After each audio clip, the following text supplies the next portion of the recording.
So, I wanted to talk a little bit about, well, actually, what I want to do is I want to go from the beginning of this Idaho 4 story and just go through the events that happened from what I remember, because I'm having a real issue with a couple of things that I remember that nobody else does, it seems like. Well, I went back last night and I was listening to this YouTuber that I'd never seen before. And 2 months ago, they did this exact same thing. They went back to the beginning and was looking at different things, that different witness statements that do make sense today. And so I'm going to go through the time of events of how things went for me. And it went like this, that my daughter had phoned me and told me about the incident taking place, that these four kids lost their lives in Idaho. Now, I'm assuming that that took place around November 14th, around there. I doubt she called me on the 13th, probably the very next day. Then I remember her calling me on the day that they got him. They captured the guy.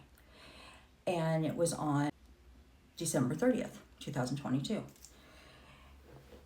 And when I asked her where'd they capture him, and she said Pennsylvania, that was a red flag for me.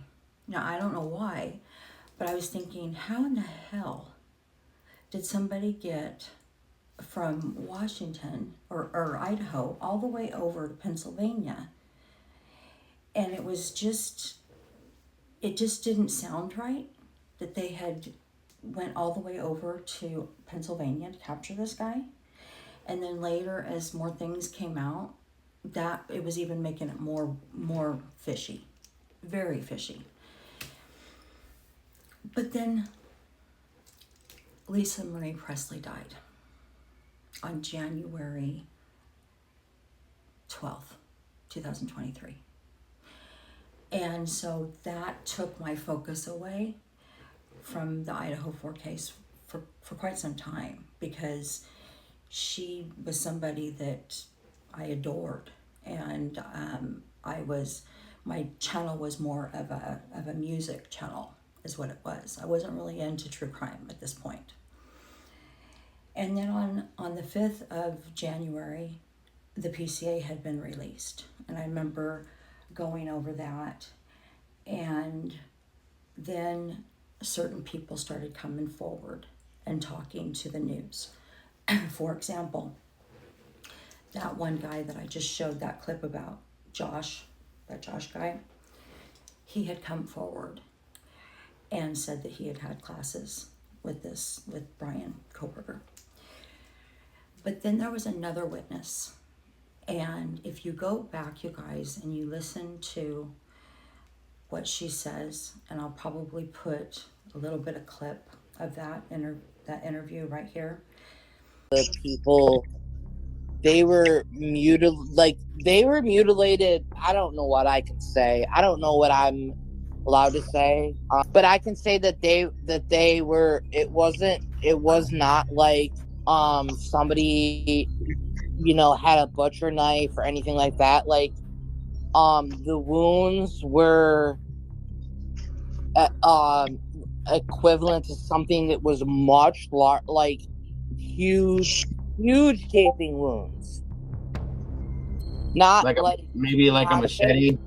Like I'm talking like if you think about being a hunter and if you think about a deer and all that, if you can go through that process in your head, like it was to that equivalent, if not worse. Like Okay. So it's not just like a stabbing situation. It was really like something very sinister. How do you know that? How do you know that? If I Yeah, could. Well, I know from Dylan. so then He she saw. told me from what Hunter knew.